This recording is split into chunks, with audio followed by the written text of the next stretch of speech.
A year and a half ago, we posted some questions, starting with this one. What is the American dream? So many of you remembered it as a parent with a job, a modest house, maybe a family vacation, and the kind of education that would give the children even more opportunity in life. I remember that dream too. My parents grew up on farms in southern Kentucky. This was the house where we lived until I was 4. They rented it when my mom was a school teacher, my dad in the Navy. So thanks to the GI Bill, they got a house in a subdivision, a family street with picnics and 4th of July parades.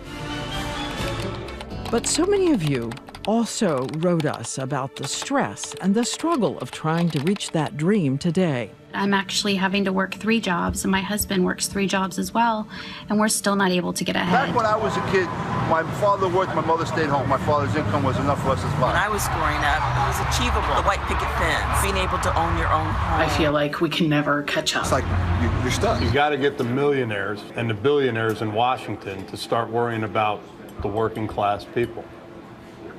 Because you think they don't know, don't care? I think they forgot. 2 facts. Over the past 30 years, the U.S. economy has been growing, but those at the top are getting more and more of the money. The top 20% have 14 times the wealth of the rest, the 80%, the largest inequality on record.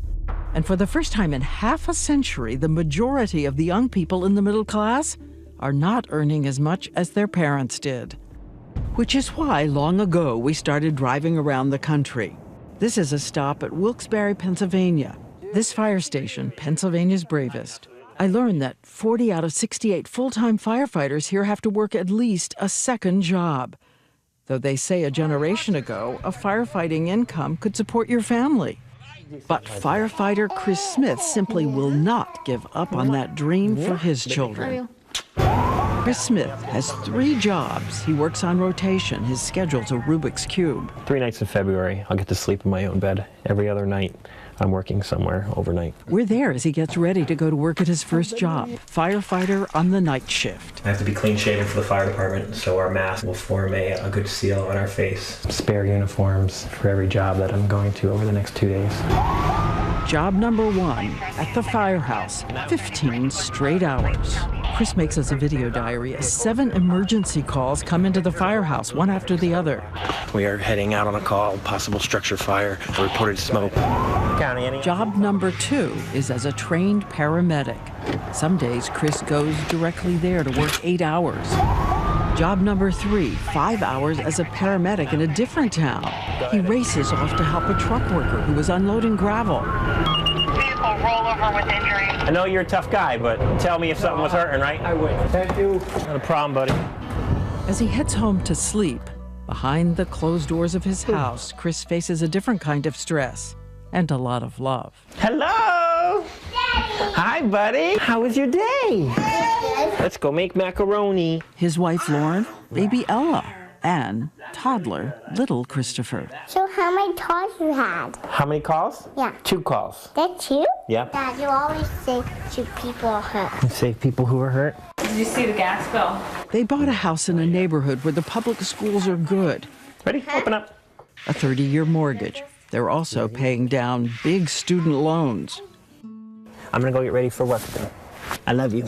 To save money, they tell us they bought used furniture online. They only eat out once a year on their anniversary. They buy toothpaste and razors with coupons. And Chris shows us the 1 pair of shoes he uses for going out, like to church. They are 10 years old. I can't tell you the last time my wife and I bought anything for ourselves. And then, just when the Smiths thought they might be able to come in on budget, 2 surprises.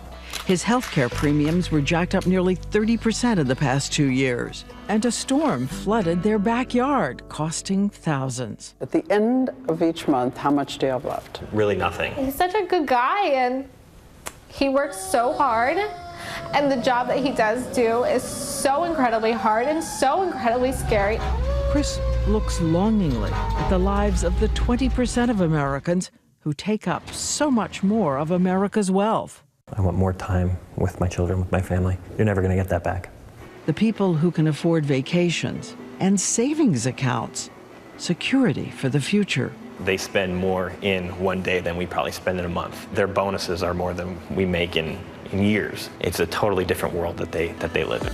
And so many of you wrote us that it doesn't seem most Americans know about the reality of a middle-class life. We went out on the street to ask some random questions. What percentage of Americans today are in the middle class? 75%. The truth, just 50%.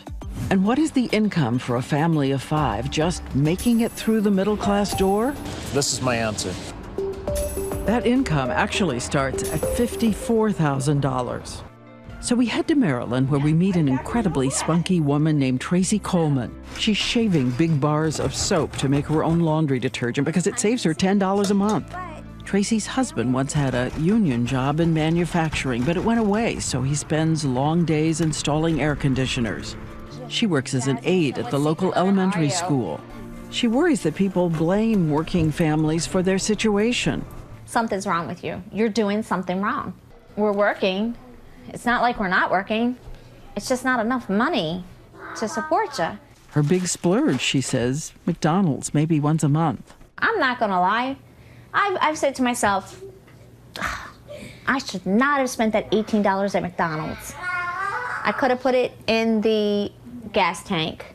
But I want my kids to be able to enjoy life. She has 2 children, a daughter named Abby and a son, Colton, who's just 7 years old, but already reads at a 6th grade level.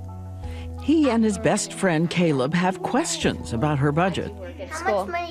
What I'm gonna bring home is gonna be $470 about. What? But listen to this. Our house costs $800 a month, so I've got to work 2 weeks at least just to pay off the mortgage. Gas and electric's another $200 a month. So that's another half a week.